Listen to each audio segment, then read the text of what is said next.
What is going on, everyone? Welcome to Crypto Review Central. Not a lot has happened in the cryptocurrency market since the devastating drop that the entire market saw close of November. Currently, we are at $133 billion in total market cap. Bitcoin dominance has not budged at all, even throughout the drop. Bitcoin has regained some of its value, however, currently above $4,000, where it has found support. As you can see, over the last week, we've come back up in value, deviated slightly with a drop-off, and have now regained most of that, trending above $4,000, which is a-okay in my books. A lot of people are accumulating around these prices, and some are even hoping for lower lows to reaccumulate at even better prices. Over the last 7 days, the entire market cap, namely Bitcoin, has seen a significant recovery since dropping to $121 billion overall, spiking to 141, getting cut $10 billion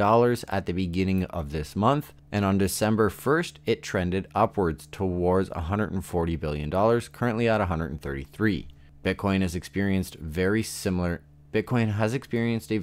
trajectory to the rest of the market, with a current volume of $5 billion in 24 hours, spiking to $7 billion throughout its pump, which took it to almost $4,500, and has slowly been tapering off. Despite that though, Draper spoke at the World Crypto Conference in Las Vegas. According to Mr. Draper, Bitcoin will be leading the currency market and would allow people to easily do what they need with virtual currencies. Virtual currencies are cheaper to operate and work in a more frictionless way. Because of this reason, he thinks an important amount of fiat users will eventually move into cryptocurrency. I have already made that switch for most of my purchases, and I try to do so whenever possible. Badali and Amazon have made that possible for me. However, it's only available to Canada and the United States. Draper thinks that just by that idea alone, that they're cheaper and easier to operate, people will naturally begin to gravitate to it. Currently, it just doesn't have the reach. People just don't understand what it is, and they have to take a particular interest to learn. Those of us cryptocurrency enthusiasts that have taken a particular interest are always floored with the implications and the absolute sheer potential that this space represents. Much like Draper, much like Tom Lee, I also think blockchain technology is a viable alternative to many traditional systems, and there are a number of assets currently working to achieve that. Mass adoption is something that is possible, and while I'm not certain it will be Bitcoin like Draper is, as he would be relying on the Lightning Network's viability, nevertheless, blockchain technology as a whole is revolutionary. Tom Lee also took to CNBC's crypto panel, reducing his $25,000 year-end Bitcoin price to $15,000.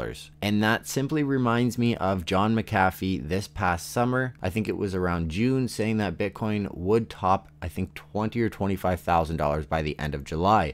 That, of course, did not happen. McAfee said predictions are useless, and I'm certain that if he was right, he would have been praised as all-knowing. Despite that, though, I do think Tom Lee carries a great deal more weight than John McAfee, as he does front a very professional, very successful fund strat. Tom Lee changing his position is a mere speculation on current market conditions, and I don't think they're going to entirely reflect reality. I think the overall sentiment that Thomas Lee is trying to convey is that Bitcoin will continue to grow in value as years go on. Over the last 5 years, it's up over 300%. And if that is any indication of what is to come, if the late 2017 huge run-up is any indication of what is to come, it's going to be one hell of a ride. Next up, we have a landmark decision from a US court. Rules that the SEC wrongly classified ICOs as securities. Southern District of California declared that a classification by the U.S. Securities and Exchange Commission on an ICO as security is not justified. Blockvest's ICO was declared as a security by the SEC earlier this year, and the judge was of the opinion that it had failed to show enough justification. The SEC claimed that Blockvest's token platform attracted investors through showing that it would be profitable to fund their tokens, and the judge denied all claims.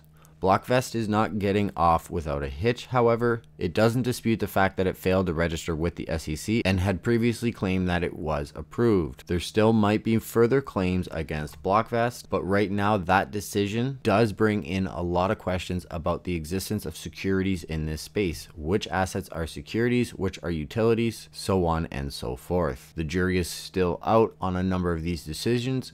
Governments from around the world are currently convening and discussing blockchain technology as a whole, and I will be certain to keep you up to date as more governments make more landmark decisions from around the world, helping to shape the future landscape of cryptocurrencies. Next up, we have Coinbase adding ZCash to Coinbase Pro. The platform announced Thursday that customers can transfer ZCash into its professional trading platform, although like usual, users cannot yet purchase the token until the exchange has established enough liquidity. Deposits will be accepted for at least 12 hours after the announcement. The exchange didn't announce when Coinbase.com or mobile app users will be able to begin trading the cryptocurrency, as full support has not yet been added. ZCash offers both transparent and shielded transaction types, which show different amounts of information about a transaction. Initially, Coinbase will post deposits from both transparent and shielded addresses, but only support withdrawals to transparent addresses. In the future, they're going to explore support for withdrawals to shielded addresses in locations where it complies with local laws,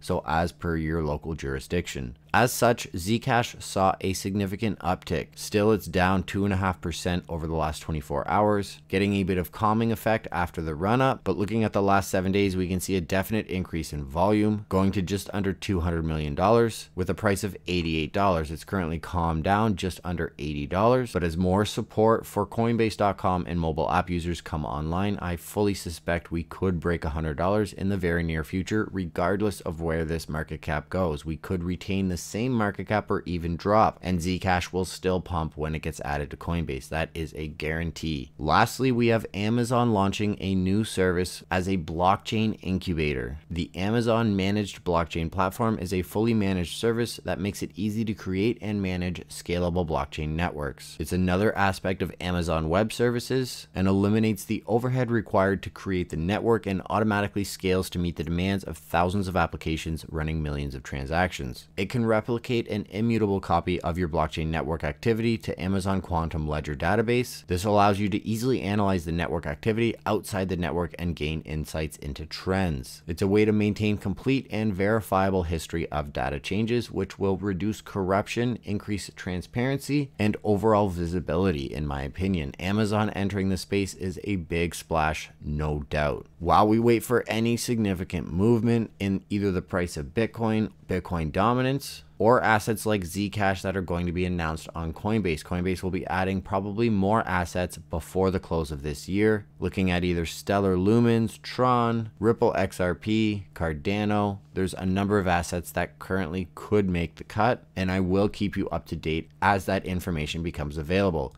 In the meantime, make sure to hit that like button and show your support. Comment something of value. I always love hearing what you have to say, and let me know what types of videos you would like to see. As always, thank you so much for spending a few moments of your day with me and catching up on cryptocurrency news. We will be releasing multiple videos every single week, so stay tuned.